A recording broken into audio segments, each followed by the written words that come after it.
नमस्कार दोस्तों, स्वागत है आपका इस वीडियो में। नेपाल, भूटान, श्रीलंका और बांग्लादेश ये सभी देश ऐसे हैं जो कि अपने पेट्रोल और डीजल के लिए पूरी तरीक़ा से इंडिया पे निर्भर है। इसके बावजूद भी इन देशों में डीजल और पेट्रोल इंडिया के मुकाबले काफ़ी सस्ता है। तो ये देश ऐसा क्या कर रहे हैं जो इनके देशों में तेल इतना सस्ता है और इंडिया में इतना महंगा? इसके दो ही कारण हो सकते हैं। या तो इन देशों की सरकार इतनी अच्छी है कि वो अपनी जनता को सस्ते में तेल बेचकर खुद घाटा सह रहे हैं। दूसरा कारण ये हो सकता है कि भारत की जनता को लूटा जा रहा है। तो आइए जानते हैं इसी मुद्दे पर और गहराई से इस वीडियो में। इंडिया अपने कच्चे तेल का 80% विदेशों से इंपोर्ट करता है। जिन देशों से इंपोर्ट करता है वो है रसिया, इराक, सऊदी अरेबिया, यूएसए और यूएई। शिप्स के रास्ते से ये इंडिया में आता है।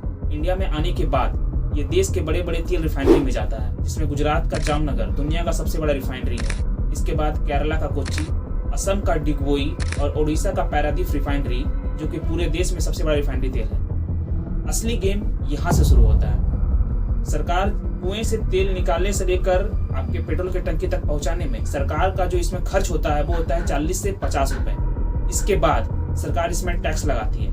पेट्रोल और डीजल में गवर्नमेंट दो तरह के टैक्स लगाती है। सेंट्रल गवर्नमेंट इस पे लगाती है एक्साइज टैक्स, जो कि होता है 19 से 20 रुपए के करीब।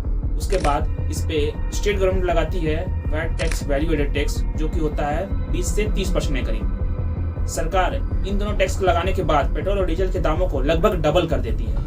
ये बीजेपी ने देश की जनता के साथ सबसे बड़ा स्कैम ये किया है कि 1 जुलाई 2017 को जीएसटी तो इन्होंने लागू किया और पेट्रोल और डीजल को जीएसटी के अंदर में नहीं लाया है, क्योंकि जीएसटी लागू होने से आज ही पेट्रोल का और डीजल का दाम जो है वो 60 से 70 रुपये आ जाएगा। और बीजेपी के नेता ऐसा चाहते नहीं है। वो ऐसा बताते हैं कि पेट्रोल और डीजल के टैक्स से सरकार को 5 से 7 लाख करोड़ रुपए का इनकम होता है। तो ये टैक्स के पैसे आखिर जाते कहाँ पर है? अगर हम अपने देश के नाम पे टैक्स दे भी, तो ये टैक्स के पैसे जाएंगे कहाँ? महोदय, इसलिए मैं सदन के माध्यम से कहना चाहूँगा, ये संभव नहीं है कि आगे आने वाले 8-10 वर्षों तक पेट्रोल और डीजल को जीएसटी में डाला जा सके, क्योंकि कोई राज्य, चाहे वो कांग्रेस की सरकार हो या बीजेपी की सरकार हो, कोई राज्य जो है वो 2 लाख करोड़ से ज़्यादा के नुकसान की भरपाई करने के लिए, क्षति के लिए वो तैयार नहीं होगी सती महोदय। और इसे सती महोदय, मैं आपको एक एग्जाम्पल से ये समझाता हूँ कि जब आप सड़क पर निकलते हैं तो ये चोर डकैतों से ज़्यादा ये सरकार आपको कैसे लूटती है। आप सपोज करिए कि आपने 10 लाख रुपए का इनकम किया,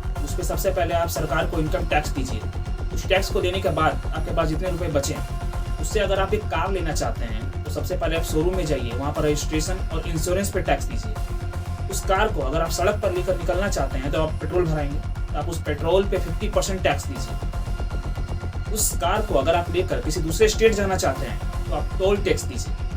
दूसरे स्टेट पर अगर आप गए, वहाँ पर मिस्टेकनली अगर आपने ओवर ड्राइव कर दिया, लाइक अगर आपने ओवर स्पीडिंग कर दी, रेड लाइट जंप कर दिया, तो उस पर इतना बड़ा फाइन लगेगा कि आपकी जेब हिल जाएगी। इतना टैक्स देने के बाद भी सरकार हमसे बोलती है कि देश की सिर्फ 3% जनता ही टैक्स देती है। मतलब सरकार का ये मानना है कि जो लोग इनकम टैक्स दे रहे हैं सिर्फ वही लोग टैक्स दे रहे हैं, बाकी जो जनता है वो टैक्स नहीं दे रही है। देश सिर्फ क्या इन 3% जनता से ही चल रहा है जो डायरेक्ट इनकम टैक्स दे रहे हैं? और इतना टैक्स देने के बाद भी हमें सुविधा क्या मिलती है? ऐसी सड़कें जिसमें रोज मौत हो रही है, ऐसे पुल बनाए जा रहे हैं जो कि गिर जाते हैं बनते के साथ ही। रोड ऐसे हैं, स्ट्रीट लाइट्स तक नहीं अवेलेबल उस पर।